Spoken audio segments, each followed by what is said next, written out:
What is going on, everyone? Welcome back to another episode of the Always Compete Seahawks podcast. I am Sam, that is Mike, and today we'll be breaking down how to stop the Vikings offense, more specifically talking about how to stop their receiving core, Adam Thielen and Justin Jefferson.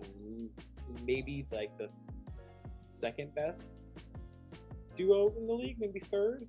Yeah, they're definitely up there for sure. I mean, because my biased side speaking, I think they're worse than Tyler and DK. Yep. And then Julio and AJ Brown is scary. So yeah, true.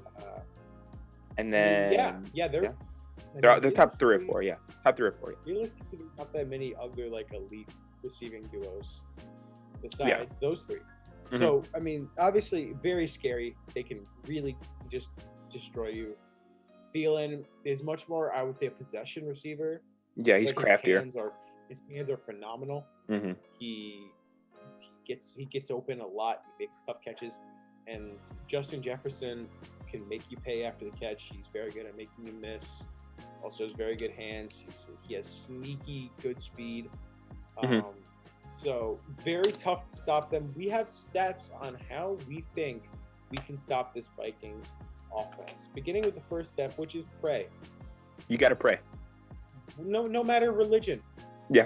Just pray. The game, please. Before the game, no matter what God you pray to, no matter who you pray to, no matter what you pray for, no matter why you pray, just pray.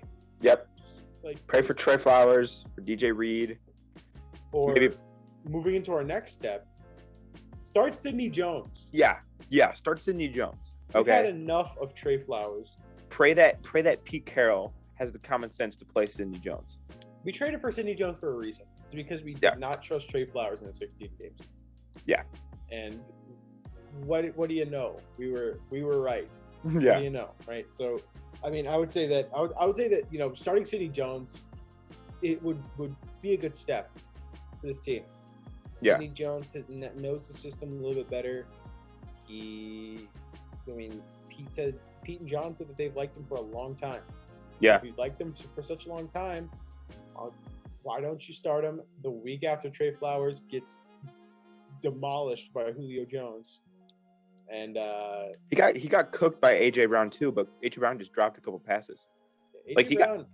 AJ Brown has like weird drop issues. All of a sudden, he's got like the yips or something. Like he can't. Like he's had a lot of plays that he just drops. I think it was just the fact that it was DK Metcalf on the other sideline. He just flashed back to that picture where DK just looked way more buff than he did, and just AJ was like, Or he heard the thumping footsteps of Jamal Adams coming. Yeah. In front of him. But I mean, obviously Trey Flowers is not great. We've established that he's a flash in the pan. He's a flash in the pan player. Now the question is, do you like extreme highs and extreme lows? Maybe 15% of the time highs and 85% of the time lows. Yeah. Or do you want a guy who will probably bring you average but much more consistent results? Right. In Sidney Jones. So it's either you have a very bad player most of the time who's good at sometimes, or you have a guy who's solid all around. Yeah, I mean he's no Jalen Ramsey, but he won't get burnt. I hope. I mean, no. He'll give up a couple, but he'll give up less on average than Trey Flowers does in a game. I mean, like you can always tell when it's going to be that kind of day for Trey Flowers, whether it's like the lighting, who they're playing. Yeah. Like sometimes like I don't know about this for you, but like for me, I can look at a game and like guess how it was gonna go. Like look at like watching the Titans game, like from the start, I'm like, this game, it like if I was watching it like a year from now, I'll be like, oh yeah, we lost this game. Just by like the looks of the lighting. I don't know what it is. CenturyLink brings like this weird lighting that like I got you.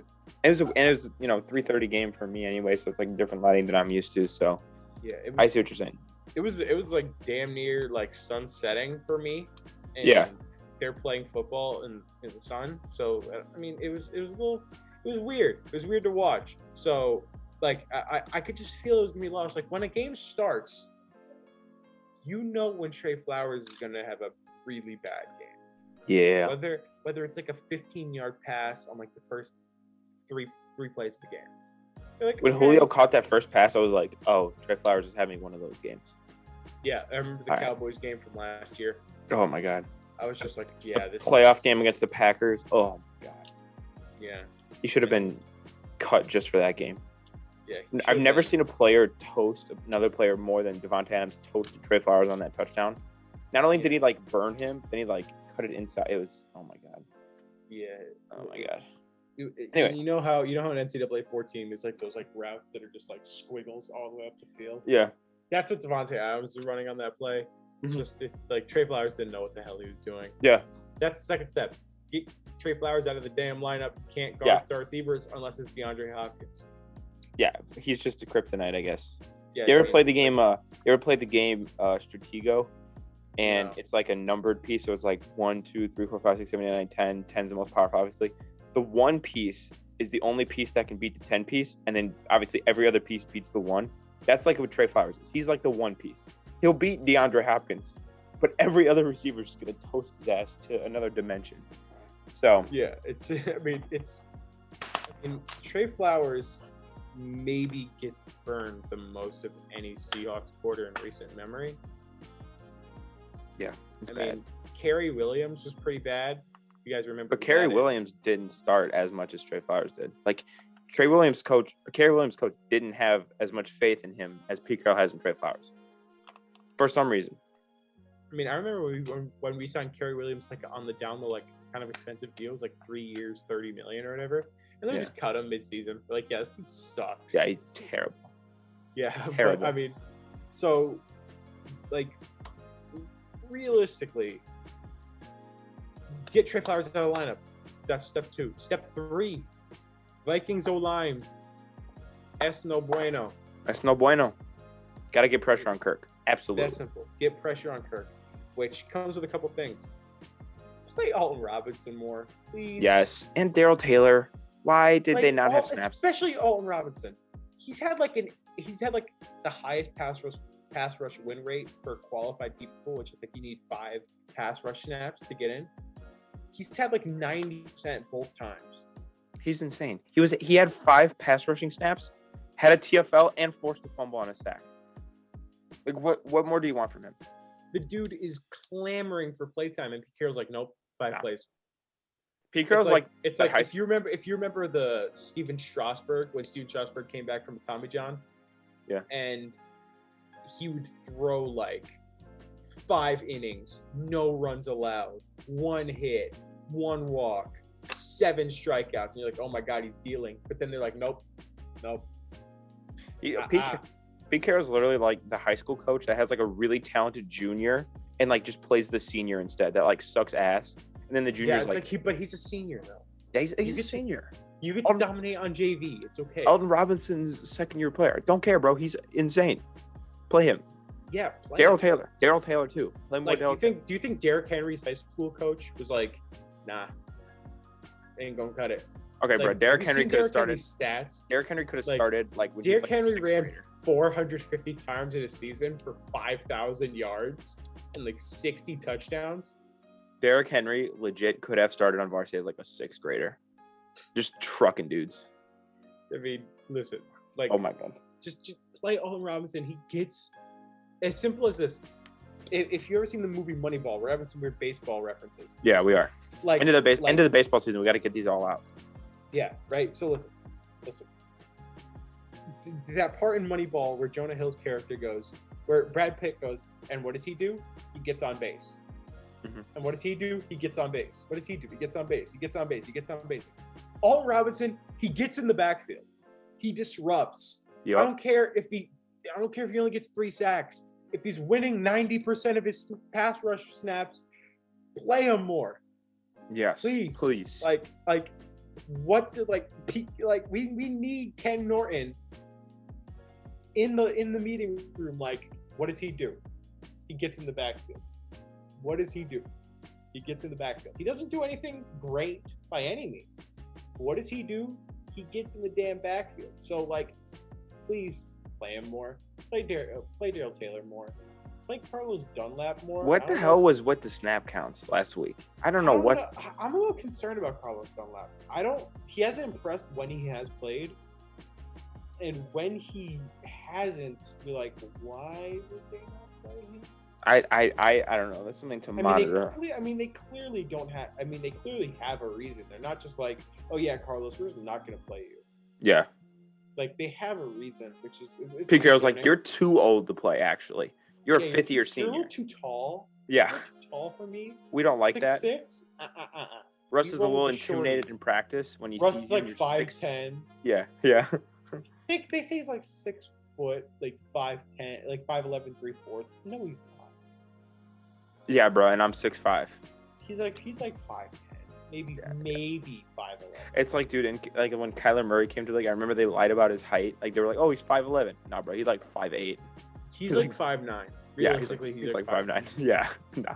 But like Bobby Wagner, they say he's like 6'1". He's probably 5'11". Yeah, maybe 6 foot.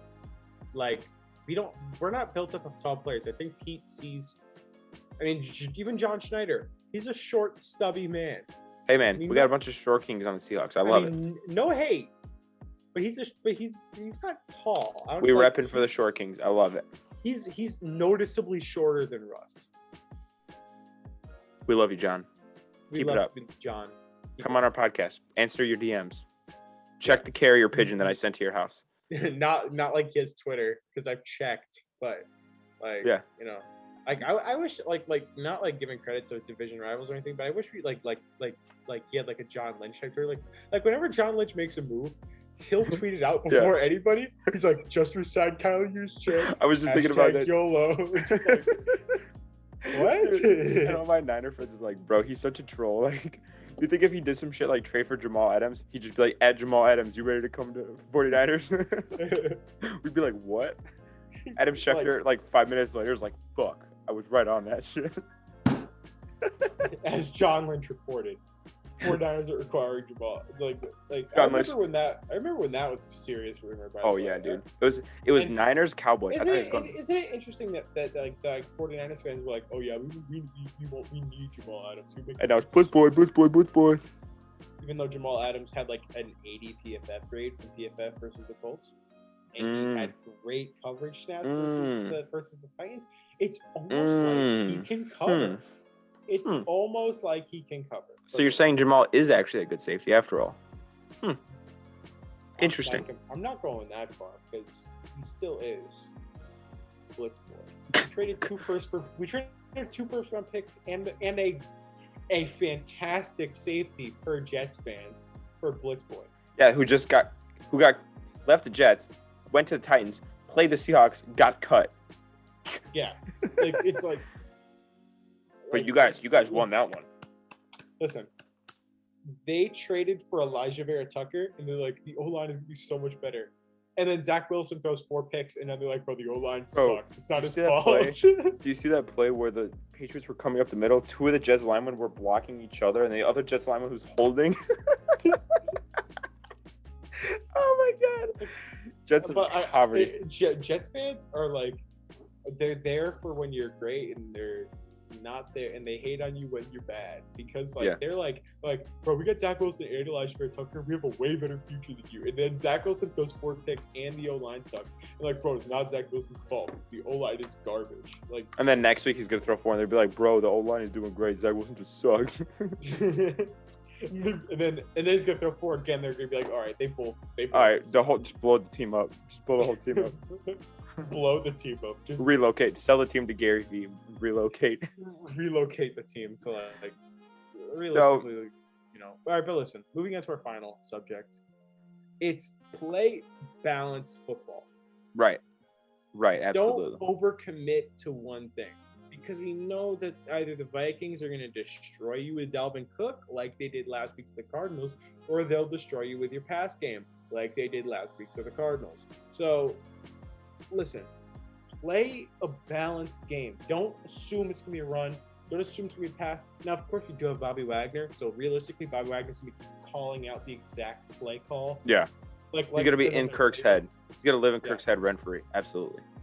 Like, have you seen Cam Newton? Like, oh, you've been watching film. Yeah.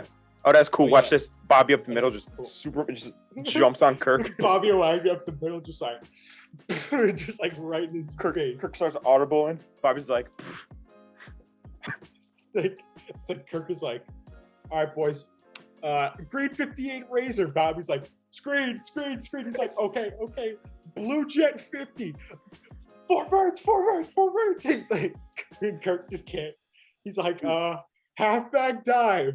Ready? Oh my god, dude. We had an old coach, really quick. We had an old coach on my team that went to coach for a rival high school. And bro, when we played them, he just knew all of our play calls. So we would call play, and he'd be outside and be like, they're running 4 birds. We'd be like, shit, what the fuck do we do? It's like signals. He's like, toss left. It's like, once again, I'm kind of a newer baseball fan, but for my estimation, I don't know if they do this anymore, but back in the day, they used to give signs from third base to the hitter or like the coach from third base or whatever. So like they do like the crazy like little like little things. Like they'll be like, and then that means like 17 words or some stuff like that. Steal second, jump up, shake your ass on the field, and then mock the pitcher. That's the Javi Baez thing. That's what he used to do. It's just like, yes, that's what Bob. I remember what Javi used to do: steal base, get up, do a little dance, and then flip off the pitcher. And then strike out the next time he got back. That was also part of the signal, was to strike out. He's playing the Red Sox tonight, and we're winning 12-4. Damn. Schwarber hit 2 bombs. You love seeing the old Cubs ball out. Oh, awesome. And then Javi Baez. Stop. I don't want to. He swung at a pitch that hit his leg. Oh, God damn it. God damn it, Javi. He struck out because he swung at it. Fuck, you strike out on a hit by pitch, bro. Oh my god, pain. It hit his calf, and he's like, ah. So now he has a bruise, and he has nothing to show for it. Dude, I imagine he just was jogging over to first, and the ref was like, get your ass back here. You swung at that shit. So what are you talking? I mean, there's always that iconic clip of the ball being 10 feet away from. All right, bro. This ain't a Javi Baez roast from home base, and he swings. This ain't Before a Javi the ball Baez. is close to reaching. But this ain't the roast of Javi Baez. Last thing that I'm going to say to stop the Vikings wide receivers is I think when Kirk is lined up under center, this is very important. When Kirk is lined up under center, I'm going to need all the defensive linemen and, Bobby, Jordan Brooks, Jamal, if he's up there, to just whisper Monday Night Football in his ear to convince him that he's playing in Monday Night Football. Because Kirk's 0-11. Just have him suck. Because Kirk is 0-11 in Monday Night Football, right? If he subconsciously thinks that he is in Monday Night Football, it'll be picks galore. It'll be, you get a pick. It'll be Oprah. Trey Flowers. Okay. Gone a little too far. But fun fact, the Seahawks have played the Vikings the last 3 years? 4 years? I was going to say, dude, we play the Vikings every single year. On prime time in Seattle. This is a regular time in Minnesota. Yeah, it's going to be weird. I don't remember the last time. The last time the Seahawks played Minnesota was when they played in a preseason game. Paxton Lynch was the quarterback, and he got hurt. Was the last actual time Sean they played Shedd him? Had a pick six. Current Seahawks coach. Sean Shedd was had a pick six. Was the last actual game we played in Minnesota? Was that the Blair Walsh game? Yes, and it wasn't even at their stadium. It was at University of Minnesota. It was at the Golden Gopher Stadium. Yeah, University of Minnesota. So that's how we stop Adam Thielen and Justin Jefferson. Trey Flowers. Blair Walsh. Yep, bring up Blair Walsh. And then all the Vikings fans. That's like a code word. They all Vikings players shut down. Yeah. On the field, their computers. Say Blair Walsh. They're really loud. They're really loud on a third down. Russ can't hear the calls. Blair Walsh, bro. And that goes for Vikings fans and coaches. Yeah, silent. Mike Zimmer's headset stops working. He's trying to call plays. What? Talk to me, Kirk. Talk to me. It's like the Jumbotron turns off. It's like the fog bowl. They're just playing in stadium loses power. Yeah, it's like it's like the lights go out one by one. Oh my god, dude. But listen, that's gonna wrap it up. As always, like, comment, subscribe, leave a comment on your thoughts, and we'll see you in the next video. Peace out.